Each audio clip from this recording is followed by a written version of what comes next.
હું મારા ગુરુજી અને માતા પિતાનો આદર કરીશ અને મારા લક્ષ્યને મેળવવા માટે જે બાધારૂપ બનશે એમનો હું ત્યાગ કરીશ.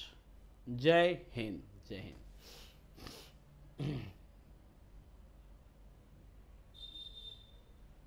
ઓકે, ટાઈમ લીધો પણ મીટિંગ મસ્ત છે. ઓકે ઓકે, સરસ. ચાલો, આ મટીરિયલ છે એટલે એમાં એવું છે કે જે મટીરિયલ કોઈનું હોય,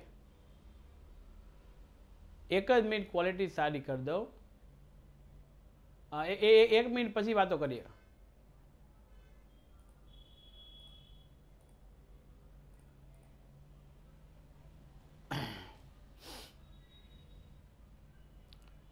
ઓકે, ચાલો, મૂડ ફ્રેશ તો થઈ ગયો.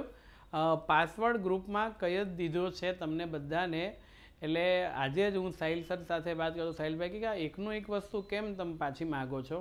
તો પાસવર્ડ તમને એમાં કઈ જ દીધેલો છે, એમાં સ્પેસ મૂકવાની નથી. બરોબર છે? યસ, બધી જ PDF ફાઇલ છે, તમને એ રીતે જ ખુલશે. ઓકે, લેપટોપ કે એવું હોય તો એમાં સ્ટોર કરીને રાખજો. જેમ જેમ ચેપ્ટરો ચાલતા જશે એમ એમ હું કમ્પ્લીટ કરતો જઈશ અને એમ એમ તમને આપતો. થોડોક સમય લાગશે પણ તમને મળી ગયું છે. હવે વાંધો નહીં આવે. દર અઠવાડિયે એકાદ ચેપ્ટર છે હું તમને આપી દઈશ. એટલે તમારી ફર્સ્ટ એક્ઝામના ચેપ્ટર લગભગ હું બધા ક્લિયર કરી દઈશ એટલે તમને તકલીફ નહીં પડે. હા, એક વસ્તુ ધ્યાન રાખજો, બહુ ઝીણવટભરી, બહુ મેં ધ્યાન રાખી અને કમ્પ્લીટ કર્યું છે. તેમ છતાંય કદાચ ટૂંકા ક્વેશ્ચનમાં ક્યાંક માઇનોર ભૂલ હોય. ભૂલ એટલે કેવું હોય કે ટાઈપિંગ કરવાવાળો હું ન હોય તો ટાઈપિંગવાળા એ ભૂલ કરી હોય, આમ લખીને ત્યારથી હોય પછી ટાઈપિંગવાળા કદાચ ભૂલ કરી હોય તો આન્સર કદાચ ટૂંકા ક્વેશ્ચન આમ તેમ હોઈ શકે. એટલે એ આન્સર ડાયરેક્ટલી તમે જુઓ અને તમને આમ 1% એમ લાગે કે આ વ્યવસ્થિત નથી, એટલે ટેક્સ્ટબુકની મદદ લઈ અને તરત એમાં જોઈ લેવાનું કે આ કઈ રીતનું ક્યાં કેમ છે. બરાબર? Okay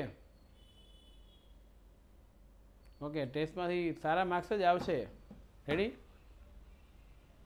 ready? પ્રણય પ્રસંગો. પ્રણય પ્રસંગો એટલે મિલન. પ્રણય એટલે મિલન થાય. એક મિનિટ, હું ઉદાહરણ કેમ આપું.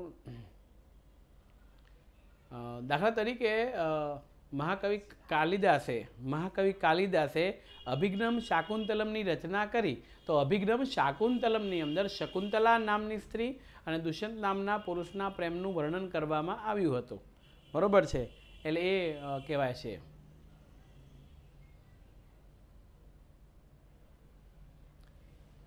આ સુવાડું મળવું એવું કંઈ લખ્યું છે. ગુજરાતીમાં લખો એટલે ફટાફટ ખ્યાલ આવશે.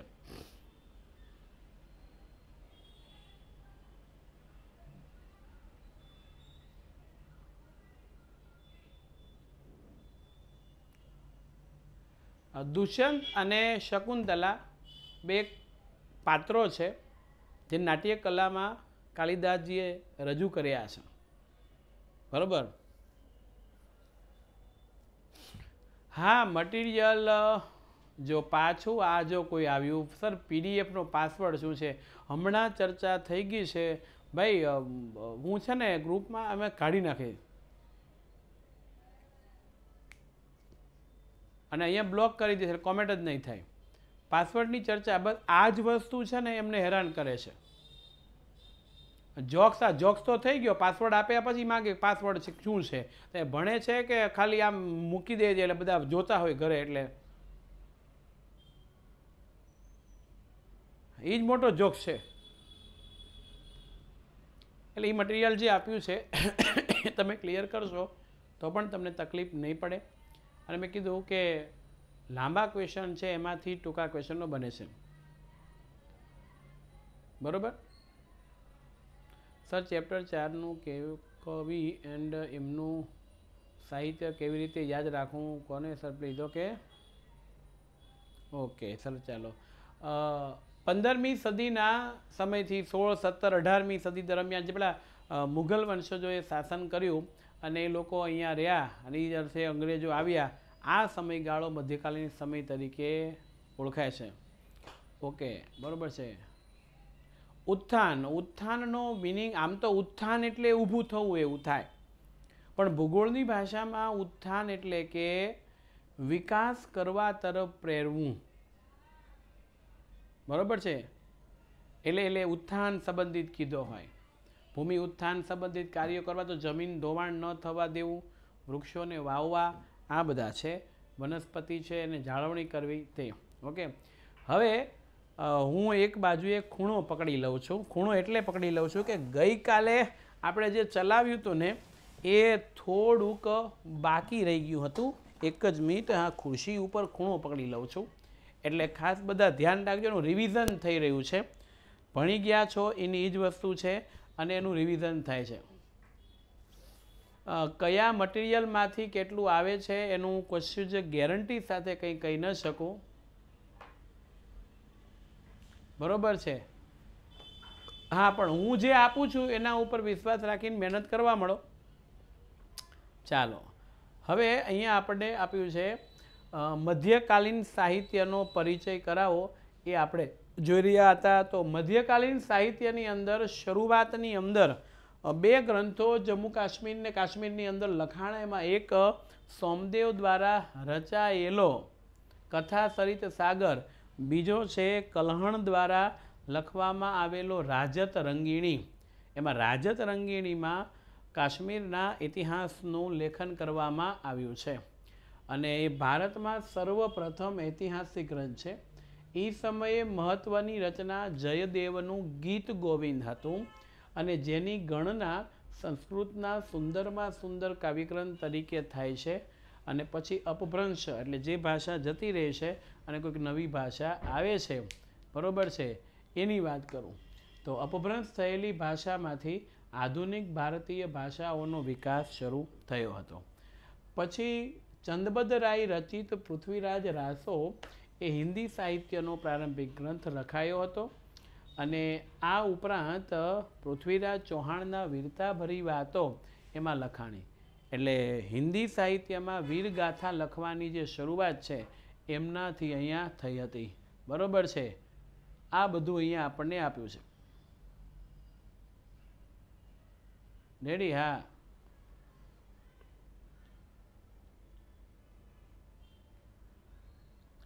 હવે અહીંયા ધ્યાન રાખજો.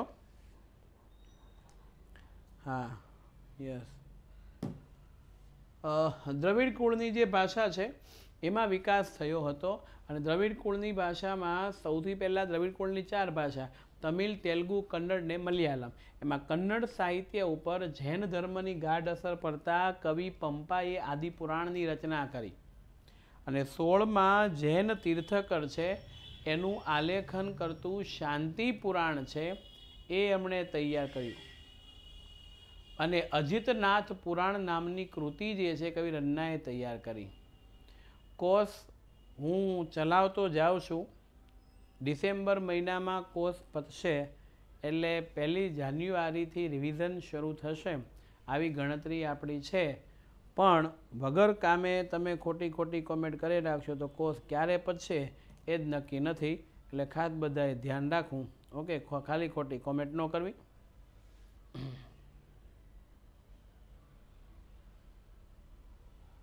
યસ, એટલે અહીંયા આપણને જે આદિપુરાણ છે, જે બધા ગ્રંથો છે, બરોબર છે,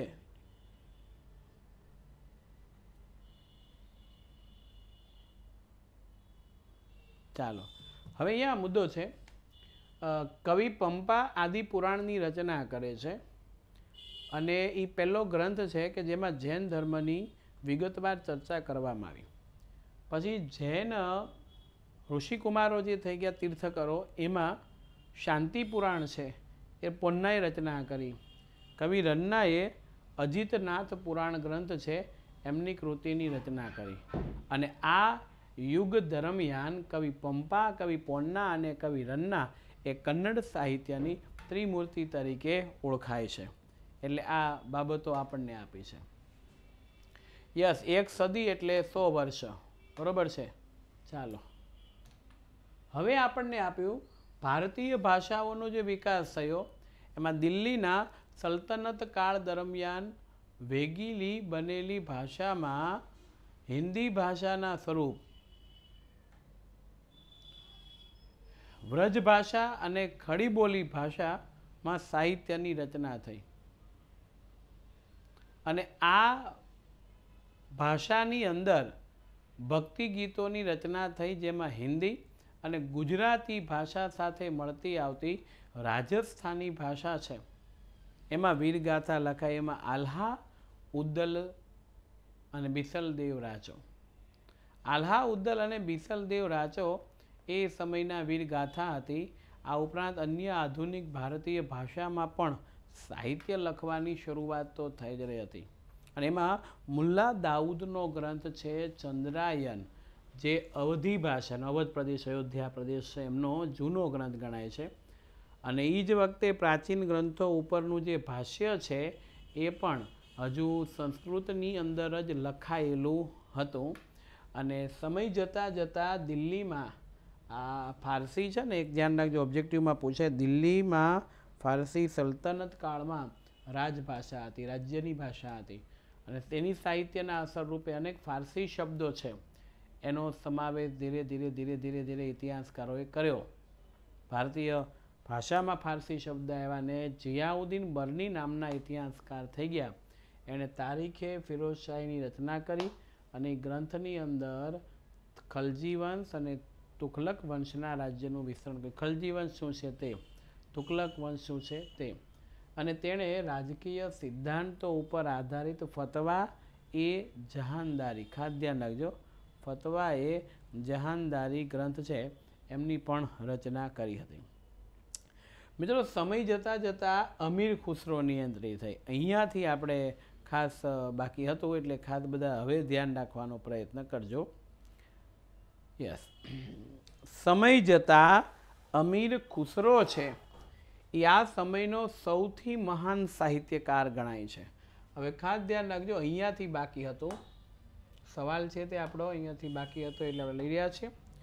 અમીર ખુસરો એ સૌથી મહાન સાહિત્યકાર ગણાય છે કારણ કે અમીર ખુસરો છે એણે એક કવિ છે, કવિતાઓની રચના કરે તેટલે ઇતિહાસકાર, જે ઘટના બની ગઈ છે એનો ઇતિહાસની રચના કરે છે. તે રહસ્યવાદી સંત, પોતે તમામ પ્રકારનું લેખન કાર્ય કરે છે અને ક્યાંક ને ક્યાંક મોટિવેશનલ હોય, ક્યાંક ને ક્યાંક સંગીત શાયરી હોય, તો બધા જ પ્રકારનું એનું લખાણ હોય છે.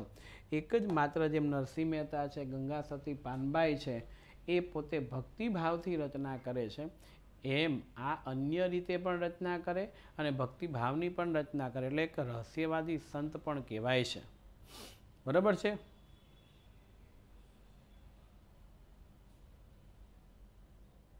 ઓકે સર, મેં પૈસા ભર્યા અત્યારે ફર્સ્ટ ફ્રાઈથી, તો ફ્રાઈથી જોઈન છું, ત્યારે મને પે કરો એવું બતાવે છે. બરાબર છે? ત્યારે તમને પે કરો એવું બતાવે છે, તો એમાં બસ યસ, આ જ મારો જવાબ છે. ટેકનિકલ ટીમનો સંપર્ક કરો. બરાબર છે? પીડીએફ નથી ખુલતી તો પણ તમે ટેકનિકલ ટીમ છે એનો સંપર્ક કરી શકો છો.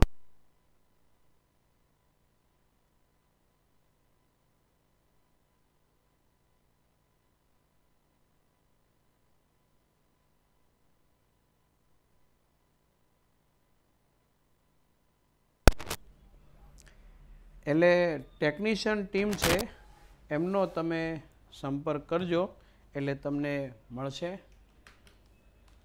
ઓકે, હવે હું વાત કરતો હતો અમીર ખુસરોની. તો અમીર ખુસરો એ રહસ્યવાદી સંત અને સંગીતકાર. બીજા ચેપ્ટરમાં આપણે જોઈ ગયા હતા અલાઉદ્દીન ખલજીના દરબારની અંદર અમીર ખુસરો છે શાયરી અને સાહિત્ય સર્જનને માટે તૂતીએ હિન્દ તરીકે ઓળખાતા હતા. હવે એમની જે કૃતિ છે એ વાત કરીએ તો એમની કૃતિની અંદર આશિકા, નૂર, સિપિહર, કિરાતુલ સદાયન એમનો સમાવેશ થાય છે અને આ ઉપરાંત તેણે અનેક કાવ્ય ગ્રંથોની પણ રચના કરી છે અને એને પોતાને ભારતીય હોવાનો ગર્વ છે. હવે આ વસ્તુ ધ્યાન રાખજો, અમીર ખુસરો છે એને ભારતીય હોવાનો પોતાનો ગર્વ છે અને એ એવું કહે છે કે પોતે લખેલા તમામ ગ્રંથોમાં ભારતની ભાષા, ભારતની ઇમારતો, ભારતની તમામે તમામ પરિસ્થિતિનું વર્ણન કરે છે. બરોબર છે? યસ, રહસ્ય એટલે સરપ્રાઈઝ જ થાય. એટલે અહીંયા આપણને મુદ્દો એ આપ્યો છે. હવે આપણે જોઈએ કે પ્રાદેશિક ભાષાની અંદર સાહિત્યને પ્રાદેશિક શાસકોએ વેગ આપ્યો. ભક્તિ માર્ગના જે સંતો થઈ ગયા એને લોકભાષામાં, લોકભાષા એટલે લોકો જે સમજે છે એ ભાષાની અંદર એણે રચના કરી. કબીર જેવા અનેક સંતો થઈ ગયા તેમણે. સૌકા એટલે સદી, 100 વર્ષ. એ વખતે ભોજપુરી અને અવધી ભાષાની અંદર મુખ્યત્વે ખાસ 2 બોલી. ખાસ ધ્યાન રાખજો, આ વાક્યને સમજો. ભોજપુરી અને અવધી હિન્દી ભાષાના મુખ્ય બોલીઓ હતી અને સંત કબીર છે એમની મુખ્ય રચના એ સંધુકડી બોલીમાં થઈ હતી. સંધુકડી પ્રાદેશિક બોલી છે. જેમ આપણે ખાસ જરા સંધુકડી પ્રાદેશિક બોલી છે. આપણે જેમ ગુજરાતમાં રહેતા હોય બધા બોલતા ગુજરાતી હોઈએ, કોઈક જે છે એ પેલું શું કહેવાય અમદાવાદી બોલતું હોય, કોઈક સુરતી બોલતું હોય, તે પ્રાદેશિક ભાષા છે. કોઈ કચ્છી બોલતું હોય, કોઈ હાલારી બોલતું હોય, કોઈ ગોહિલવાડી બોલતું હોય, કોઈ ચરોતરી બોલતું હોય, કોઈ મહેસાણી બોલતું હોય. આ બધી ભાષા છે. બરોબર? એમ સંધુકડી પણ એમની પ્રાદેશિક ભાષા છે અને તેના દોહરાઓ સાહિત્યનો અંગ બન્યા. એટલે હિન્દીમાં 9મા ધોરણમાં તમે ભણ્યા હશો. અને એ જ સમયની અંદર મલિક મુહમ્મદ જાયસીએ અવધી ભાષામાં પદ્માવત નામનું કાવ્ય લખ્યું અને તુલસીદાસનો પ્રસિદ્ધ ગ્રંથ રામચરિતમાનસ, ધ્યાન રાખજો. યસ, આ રામચરિતમાનસ છે એ આ સમયે અવધી ભાષાની અંદર લખાયો.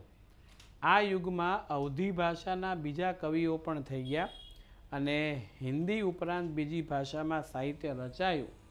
તો એમાં કૃતિવાસે, ધ્યાન રાખજો, કૃતિવાસે બંગાળી ભાષામાં રામાયણની રચના કરી અને જૈનુલ અબિદીનના આશ્રયે કાશ્મીરમાં મહાભારત અને રાજત રંગીણી જેવા સંસ્કૃત ગ્રંથોનો ફારસીની અંદર અનુવાદ કરવામાં આવ્યો. સમય જતાં જતાં આ બધા ગ્રંથોનો અનુવાદ થયો ને એ વખતે વિજયનગરના સામ્રાજ્ય, પેલું તેનાલી રામન આવે છે ને તે સંસ્કૃત ભાષાનો વિકાસ થયો. આમ છતાં આ યુગમાં તેલુગુ સાહિત્યના વિકાસનો મહત્વપૂર્ણ ફાળો છે.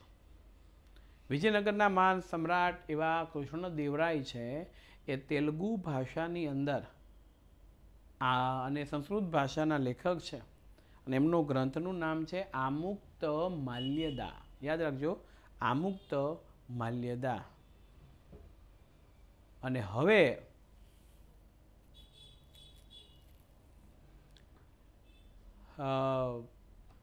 ભાઈ હું હવે કંટાળી ગયો છું. એટલે અત્યારે 4થું ચેપ્ટર ચાલે છે.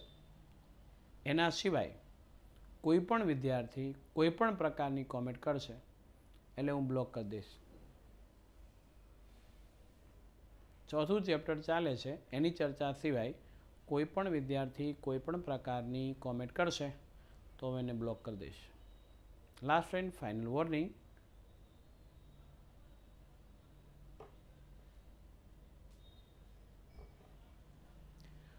મુઘલકાલીન સાહિત્યની વાત કરે છે. મેં હમણાં પેલા ભાઈએ પૂછ્યું કોઈ કે મધ્યયુગ કોને કહેવાય, તો મેં કીધું 15મી સદીથી માંડીને જે મુઘલ વંશજોનું શાસન રહ્યું, અંગ્રેજોને આવી અને આ બધું કહેવામાં આવે છે મધ્યયુગ. તો એમાં પ્રથમ રાજા મુઘલ છે બાબર, અને બાબરે તુર્કી ભાષામાં આત્મકથા લખી તુજુકે બાબરી. ફારસીમાં એનું બાબર નામાથી ભાષાંતર થયું. અબુલ ફઝલ નામનો વ્યક્તિ ભાષાંતર કરે છે અને હુમાયુની બહેન છે ગુલબદન બેગમ એ હુમાયુ નામાની રચના કરે છે. જહાંગીર છે તુજુકે જહાંગીરી નામની પોતાની આત્મકથા લખે છે. અને ઔરંગઝેબ એ સિદ્ધહસ્ત લેખક હતો. સિદ્ધહસ્ત લેખક એટલે શું? એવું કહેવાય છે કે ઔરંગઝેબ છે એને તમે કોઈ વિષય ઉપર કોઈ સાહિત્ય સર્જન કરવાનું કહો એટલે એ તરત જ લખે અને એ સાહિત્ય બની જાય. અને છેલ્લો મુઘલ સમ્રાટ બહાદુર શાહ ઝફર, આ ધ્યાન રાખજો, એક ઉર્દુ ભાષાનો કવિ હતો. બરોબર છે, ધ્યાન રાખજો.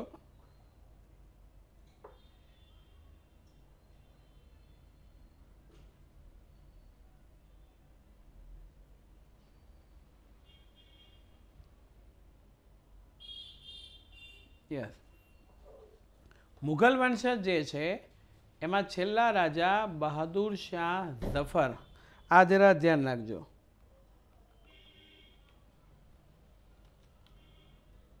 યસ, એક મિનિટ. છેલ્લા રાજા બહાદુર શાહ ઝફર.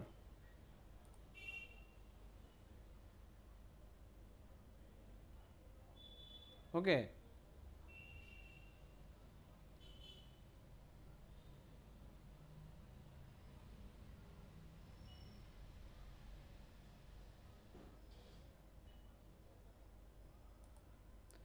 હવે અહીંયા ધ્યાન રાખજો.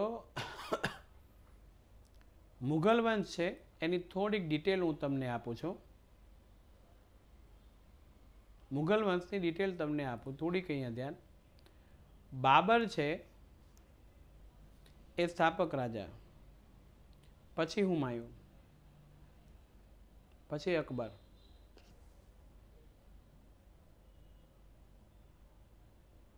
પછી જહાંગીર,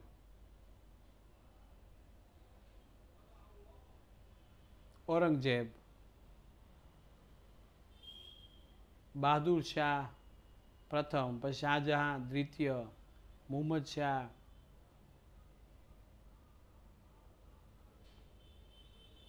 બરોબર. આ રીતે આખે આખું મુઘલ સામ્રાજ્ય છે એ ચાલતું હતું.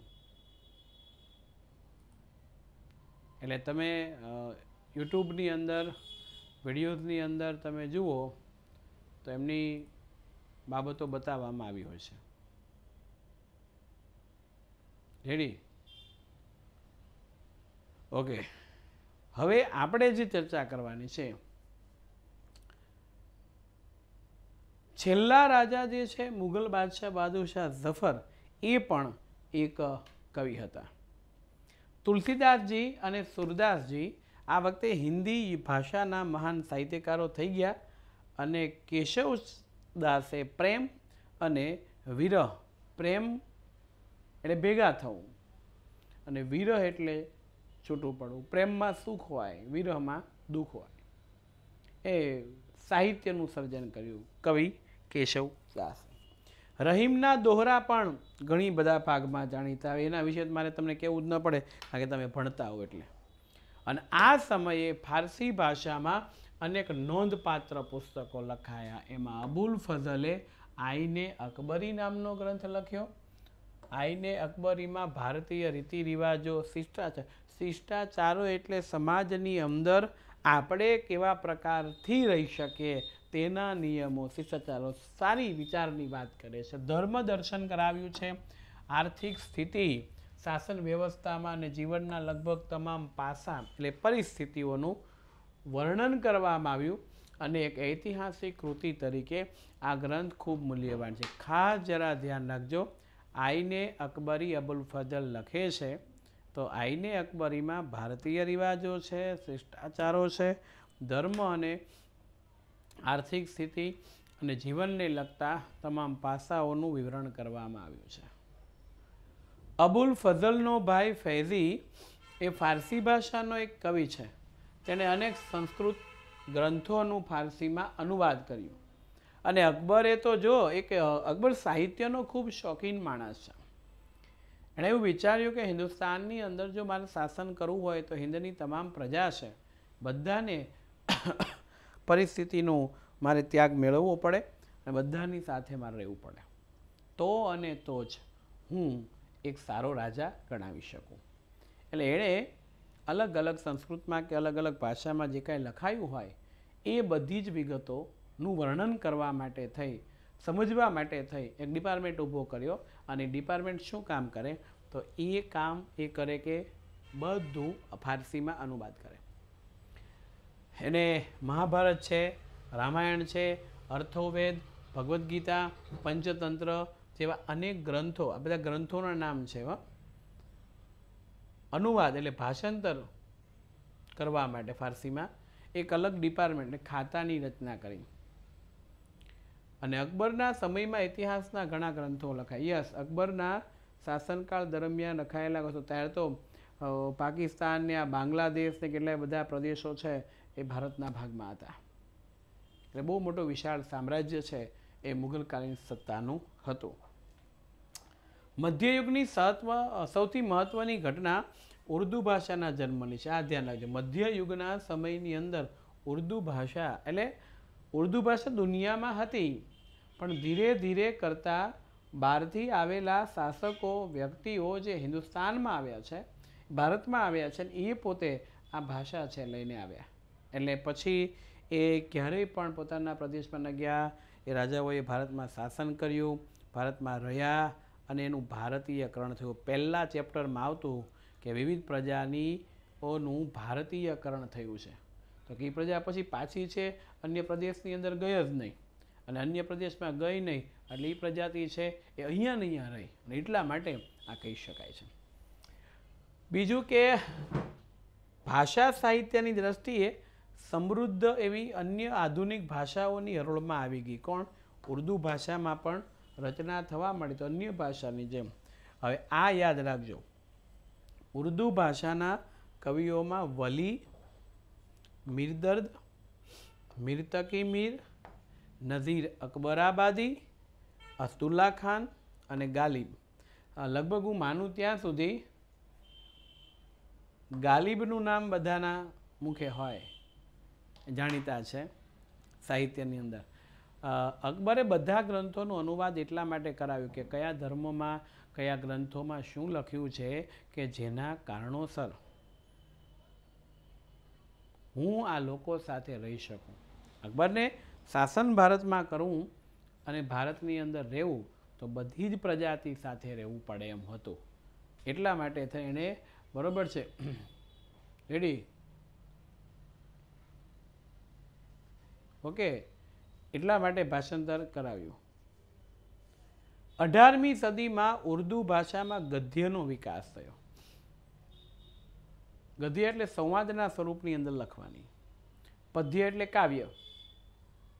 સંસ્કૃતના મોટા ભાગના ઐતિહાસિક ગ્રંથોનું ઉર્દુમાં પછી ભાષાંતર થવા મળ્યો અને ઉર્દુમાં અનેક મૌલિક ગદ્ય ગ્રંથો પણ, મૌલિક એટલે વ્યક્તિ પોતાના વિચારોથી, મૌલિકતાથી જેને કહે પોતાના વિચારોથી જે રજૂઆત કરે છે તે, જેમાં મુહમ્મદ હુસેન આઝાદે દરબારે અકબરી નામનો ગ્રંથ લખ્યો છે, મહત્વનો છે. દરબારે અકબરી મૌલિક ગ્રંથ, પોતાના જે વિચારો છે એ વિચારોને રજૂ કરવા માટે થઈ અને આ બધું કરે છે, એટલે એને મૌલિક ગ્રંથ તરીકે ઓળખવામાં આવે છે. હવે માય ડિયર ફ્રેન્ડ, તમારી સામે જે રજૂ થાય છે એ એક સંત, રહસ્યવાદી, કવિ છે, ઇતિહાસકાર છે, શાયરીના પ્રેસ કરતા છે એવા અમીર ખુસરો. અને અમીર ખુસરો છે એની પરીક્ષામાં ટૂંકનોંધ પૂછાય છે 3 માર્ક્સની અંદર. તો એ ટૂંકનોંધની ચર્ચા આપણે કરશું, બરોબર છે, રેડી? યસ. મધ્યકાલીન સાહિત્ય છે એ પૂરું થઈ ગયું. હવે અહીંયાથી આપણું નવું ચાલ્યું. કાલે આપણે બાકી હતું તે રિવિઝન સાથે પૂરું કર્યું છે, એટલે ખાસ બધા ધ્યાન રાખજો, ઓકે?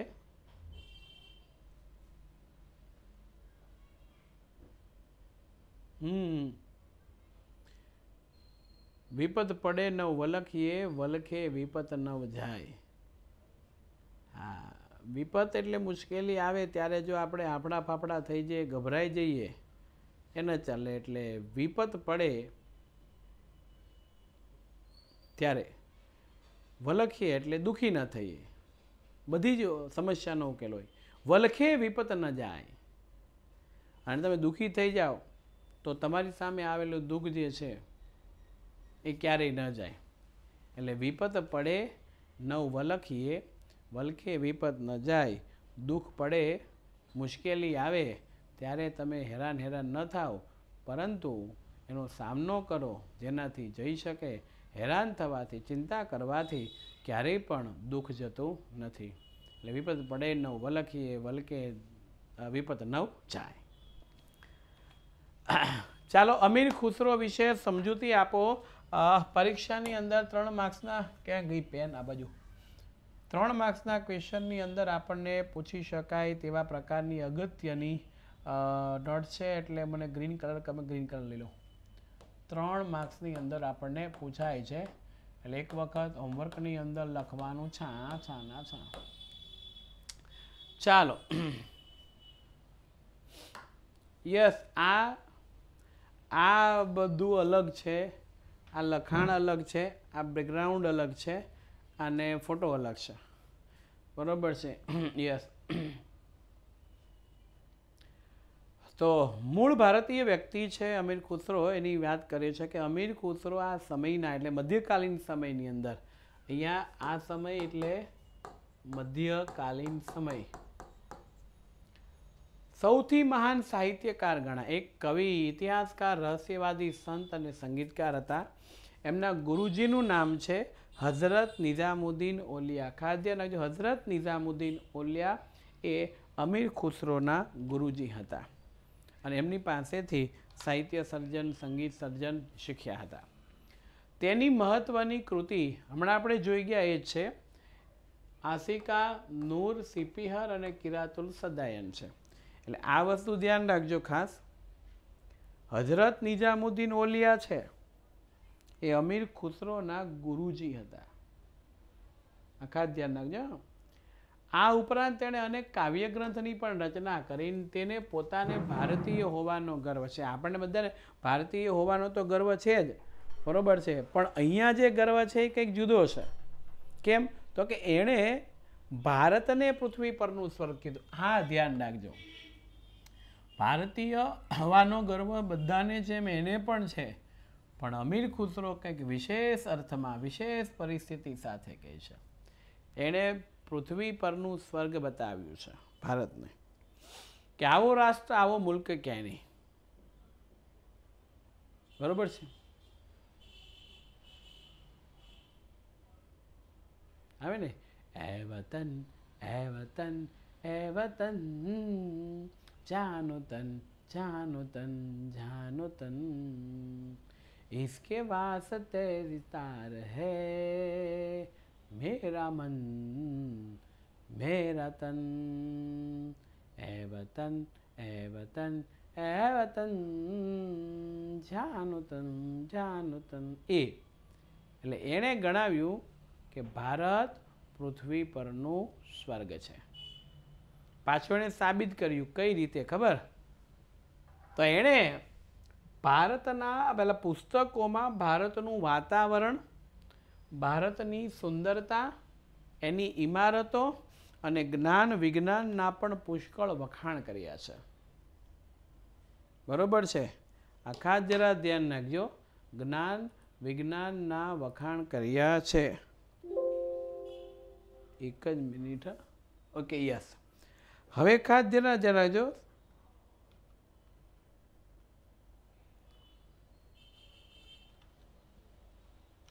એક જ મિનિટ. અહીંયાથી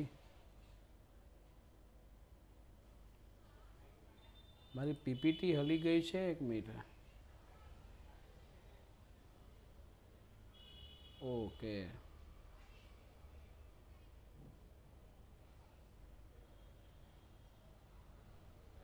ઓકે, ચાલો, આવી ગયા. ચાલો, હવે એ પોતે એવું કહે છે પૃથ્વી ઉપરનું સ્વર્ગ છે. હવે એને કેમ સાબિત કર્યું તો એ જુઓ. એણે પોતે લખેલા પુસ્તકો, એ આશિકા હોય, નૂર હોય, સિપિહર, કિરાતુલ સદાયન હોય, બરોબર છે. ભારતમાં ગરીબી છે તો કેમનું સ્વર્ગ? એક મિનિટ. આ જ્યારે રચના થઈ એ આજથી લગભગ 600 વર્ષ પહેલાં, 500-600 વર્ષ પહેલાં થઈ. અને એ વખતે ભારત સોને કી ચિડિયા કહેવાતો દુનિયાના લોકો સમગ્ર યુરોપ ખંડ દુનિયા ભારતમાં વેપાર કરવા માટે આવતી અને ત્યારે આ પુસ્તકો લખાય ત્યારે ગરીબી નહોતી રાજાઓ સદ્ધર હતા પ્રજા સદ્ધર હતી બરોબર એટલે એને એ વખતનું નોલેજ હતું અત્યારનું નહીં ભવિષ્યની કોઈને ખબર ન હોય એ વખતે જે હતું એ ઘણી વખત આપણને પેરેન્ટ્સ એમ કે તું નાનો હતો ને ત્યારે બહુ ડાયો હતો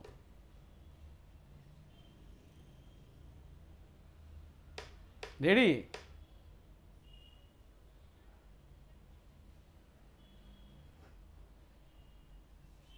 કારણ કે દુનિયા આપણી સાથે વેપાર કરતી એટલે સોને કી ચિડિયા હતું સોના મહોરોથી ખરીદી વેચાણ થતું એટલે બધા વેપારીઓ છે ખરીદનારા છે વેચનારા છે એમની પાસે સોના મોહરો હતી એટલે તો અમીર ખુસરો એ છે અહીંયા આપણને આપ્યું છે એના વાતાવરણ ભારતનું ભારતની સુંદરતા ભારતની ઇમારતો અને એના જ્ઞાન વિજ્ઞાનના વખાણ કર્યા છે તે દ્રઢપણે માનતો હતો કે હિન્દુ ધર્મનું સાર તત્વ અનેક રીતે ઇસ્લામ ધર્મ સાથે મળે એ પોતે એવું માને છે કે કોઈ પણ ધર્મ હોય હિન્દુ હોય કે મુસ્લિમ હોય બરોબર આ બધી જગ્યાએ ખાસ જરા ધ્યાન રાખજો બધી જગ્યાએ એવું પોતે માને છે કે બધા ધર્મ એક થઈને રહે તો જરૂરી છે એટલે એનું ગણિત એવું હતું કે હિન્દુ ધર્મના સાર તત્વો સારા સારા વિચારો જે છે એ ઇસ્લામ સાથે મળતા આવે છે ભાઈ મિત અહીંયા ભણીએ છીએ આપણે અને મેં કીધું કે વગર કામની કોમેન્ટ નહીં કરી તમને ભૂખ જ લાગી છે એટલે અહીંયા હું તમને બ્લોક કરું છું એટલે તમે હવેથી કોમેન્ટ નહીં કરી શકો અને તમારે જ્યારે ખાવું હોય ત્યારે તમે ખાઈ શકશો બરાબર છે રેડી મેં એવું કીધું ચોથું ચેપ્ટર ચાલે છે એના સિવાયની બીજી કોમેન્ટ નહીં જોઈએ તો તમને ભૂખ લાગી ગઈ અત્યારમાં તો તમે મને કહો છો કે તમે જલ્દી પતાવો તમને ભૂખ લાગી છે બરાબર તો અહીંયાથી તમે બ્લોક થાવ છો એટલે તકલીફ જ ન રહે બરાબર અને કોઈ જાતની સમસ્યા મારે તમારે ન રહે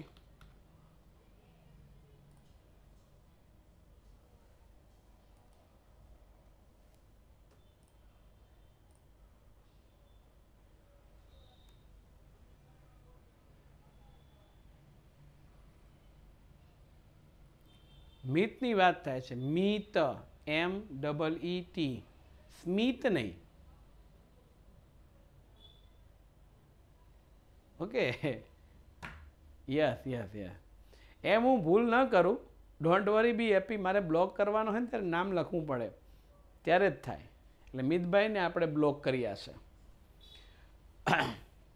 અમીર ખુસરો એવું માને છે કે હિન્દુ ધર્મનું સાર તત્વ સારી બાબતો સારી પરિસ્થિતિઓ સારું લખાણ એ ઇસ્લામ સાથે મળતી આવે છે એને કોઈ ધર્મ સાથે કોઈ ભેદભાવ નથી અને દિલ્હીની આજુબાજુ બોલવામાં આવતી એક ભાષા જે પ્રાદેશિક ભાષા છે ત્યાંની સ્થાનિક હિન્દવી કહેતો અને આ હિન્દવી ભાષા છે એ પોતાની માતૃભાષા ગણાવે છે અને આ ભાષાની અંદર એમણે અનેક કવિતાઓ રચી હતી અને સમય જતાં એણે એક નવી લેખનની પદ્ધતિ આપી કઈ ખબર જોજો અમીર ખુસરો છે એક નવી લેખનની પદ્ધતિ આપે છે એવું વિચારે છે અને એવું કરે છે કે બે ભાષાઓને ભેગી કરી અને એક નવું સાહિત્યનું સર્જન કરે છે એટલે એણે દ્વિભાષી ચોપાઈ હિન્દી અને ફારસીને ભેગી કરી દ્વિભાષી ચોપાઈની જે રચના છે એ એણે રચી અને એમાં દુહાઓ પણ રચ્યા અને એણે શરૂ કરેલી સ્વસ્થ પરંપરા સદીઓ સુધી ચાલી સ્વસ્થ પરંપરા એટલે શું એકના એક સાહિત્યની વાત છે બે ભાષાની અંદર જ્યારે રજૂ થાય છે ત્યારે સ્વસ્થ પરંપરા અને એની અંદર ચાલે છે હવે મુઘલકાલીન સાહિત્યની સમજૂતી આપો મધ્યકાલીન સાહિત્યની અંદર આખું મુઘલકાલીન આવી ગયું છે બરાબર છે એ અહીંયા આપણને આપવામાં આવ્યું છે યસ ઇસ્લામ ઉર્દુ ભાષાનો શબ્દ છે એક્ઝેક્ટ તો મને ખબર નથી કે કયો શબ્દ ક્યાંથી આવ્યો છે તે એટલે એ હું તમને નહીં કહી શકું આઈ એમ વેરી સોરી બરોબર છે. યસ. ચાલો હવે આપણે વાત કરશું થોડુંક ડિટેલની અંદર આપણે લેશું એટલે તમને ખ્યાલ આવશે.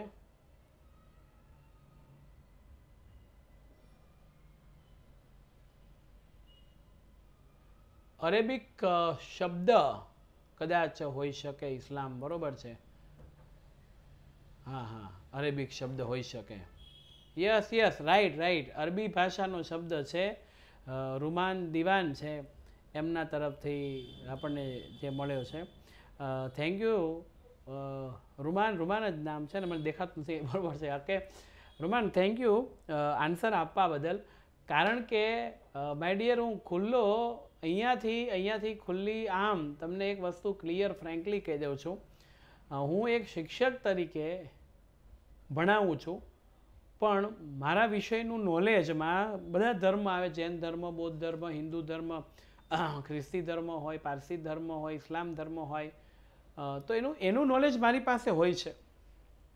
પણ તમે બાહ્ય જ્યારે પૂછો છો ને ત્યારે ઘણા ધર્મના વિદ્યાર્થીઓ આપણી પાસે ભણતા હોય, એ જો જવાબ આપે ને તો કદાચ એક્ઝેક્ટ રાઈટ આન્સર આવી શકે. બરાબર છે. મને થોડુંક હતું, બરાબર છે, એટલે આ જરા ખ્યાલ. હા, અને ઇસ્લામ એટલે ધર્મ. ઓકે, આમ જાણવાની જિજ્ઞાસા આપણને ખરી હોય, બરાબર છે, પણ આ પ્લેટફોર્મ ઉપરથી જાણવું એટલે બહુ ધ્યાન રાખવું પડે. બરાબર છે. કારણ કે મેં તમને કીધું કે હું એક શિક્ષક તરીકે આ બધું કરી શકું, ધર્મના નાતે નહીં, પણ આપણે બધા મેં કીધું એમ એક રહીને એક જૂથમાં તો બહુ સારું છે. એટલે અમીર ખુસરો એવું કહે છે કે હિન્દુ ધર્મનું સાર તત્વ તમામ રીતે ઇસ્લામ સાથે મળતું આવે છે. રેડી? યસ. ચાલો, મુઘલકાલીન સાહિત્ય છે એને, એટલે આવો ક્યારેક થાય તો આપણે પાછું આ જો જે વ્યક્તિને પરફેક્શન સાથે ખબર હોય એણે જવાબ આપવા. સિલેબસ બહારનો જે ક્વેશ્ચન હોય એની વાત થાય છે, એટલે કોઈ જાતની તકલીફ ન પડે. બરાબર છે. યસ. મુઘલકાલીન એટલે મુઘલ વંશના સ્થાપક રાજા બાબરથી જે લખવાની શરૂ કરી છે તે મુઘલ શાસન દરમિયાન. આ આખો ક્વેશ્ચન 3 ગુણમાં આપણને પૂછી શકે એમ છે, એટલે એક વખત હોમવર્કની અંદર લખવાનો છા. વાસ્તુકલા એટલે બાંધકામ અને અન્ય કલાઓની સાથે સાહિત્યનો પણ વિકાસ થયો. પ્રથમ મુઘલ શાસન રાજા બાબરે તુર્કી ભાષામાં એની આત્મકથા તુજુકે બાબરી લખી, જેનું ફારસીમાં બાબરનામાથી અનુવાદ થયું હતું. અને હુમાયુની બહેન ગુલબદન બેગમ કે જે હુમાયુનામા લખે છે, અને એ જ વખતે જહાંગીર પોતાની આત્મકથા તુજુકે જહાંગીરી પણ રચે છે. અને ઔરંગઝેબ સિદ્ધહસ્ત લેખક હતા. મેં તમને કીધું કે ભાઈ જે સાહિત્યને પોતે વિષયને હાથમાં પકડે એને સાહિત્યમાં ફેરવી નાખે છે, એટલે એ અહીંયા ગ્રંથ જે છે બધા લખાયેલા હતા, એની વાત આપી છે. અને છેલ્લા મુઘલ સમ્રાટ બહાદુર શાહ ઝફર. બહાદુર શાહ ઝફર પેલો 1857ના વિપ્લવની અંદર તમે 9મા ધોરણની અંદર ભણી ગયા હશો, એની અંદર પણ એ આવ્યા હતા. અને એ ઉર્દુ ભાષાના કવિ હતા, અને એની પણ વાત અહીંયા કરી છે. અને એ સમયે ફારસી ભાષાની અંદર અનેક પુસ્તકો લખાયા. બરાબર છે. અબુલ ફઝલે આઈને અકબરી ગ્રંથની રચના કરી હતી, અને એમાં અકબરનામા પણ લખ્યું. આઈને અકબરીમાં શું હતું તો હમણાં ભણી ગયા. ભારતીય રીત રિવાજો, શિષ્ટાચારો, ધર્મદર્શન, આર્થિક સ્થિતિ, જીવનના લગભગ તમામ પાસાઓનું વિસ્તૃત વર્ણન થતું. અને એક ઐતિહાસિક કૃતિ તરીકે આ ગ્રંથ ખૂબ મૂલ્યવાન હતો. એ ભારતની સાથે જોડાયેલો ઇતિહાસ એમાં હતો. અને અબુલ ફઝલનો ભાઈ ફૈઝી છે, એ પણ ફારસી ભાષાના એક લેખક તરીકે ઉભરી આવ્યા હતા, અને અનેક સંસ્કૃત ભાષાના ગ્રંથોને ફારસી ભાષામાં અનુવાદ કરી. અને અકબરે તો મહાભારતને, રામાયણને, અર્થોવેદને, ભગવદ્ ગીતા, પંચતંત્રની વાર્તા અનુવાદ કરવા માટે આખા એક ડિપાર્ટમેન્ટ ખાતાની રચના કરી હતી. અને માય ડિયર ફ્રેન્ડ, હવે અહીંયા એ મધ્યકાલીન મુઘલકાલીન સાહિત્ય પૂરું થયું, અને હવે નાલંદા વિદ્યાપીઠ છે, તક્ષશિલા વિદ્યાપીઠ છે, વારાણસી વિદ્યાપીઠ છે, વલ્લભી વિદ્યાપીઠ છે, આ વિદ્યાપીઠોના દર્શન કરી અને આપણે આવતીકાલે પ્રકરણને પૂર્ણ જાહેર કરશું. ઓકે, ત્યાં સુધી રજા આપશો. જય હિન્દ, જય ભારત, જય જય ગરવી ગુજરાત. આવજો. જય જય સામાજિક વિજ્ઞાન. Bye bye.